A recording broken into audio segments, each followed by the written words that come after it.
చూడండి, ఈ మధ్య కాలంలో కట్టేటువంటి బిల్డింగ్లన్నీ కూడా తూర్పు ఈశాన్య ద్వారాలు ఎక్కువగా పెడుతూ ఉన్నారు. సరే, ఎవరిష్టం వాళ్ళది. ఈశాన్య ద్వారం పెట్టుకోవడం తప్ప కాదా అనేది అది ఆ ఇల్లు కట్టుకొని ఆ ఇంటి యజమానులు వారు అనుభవించేటువంటి సమస్యల మీద ఆధారపడి ఉంటుంది.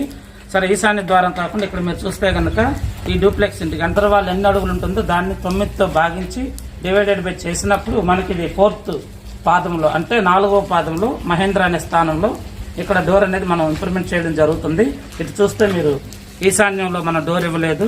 అవి కిటికీలు ఓపెన్గా ఉండాలని గాలి అలాగే వెలుతురు కోసం తీసుకోవడం జరిగింది. వంటగది కిటికీ చూస్తున్నారు కదా, డోరు మహేంద్ర స్థానంలో డోరు అటు ఇటు రెండు కిటికీలు కూడా ఇవ్వడం జరిగింది.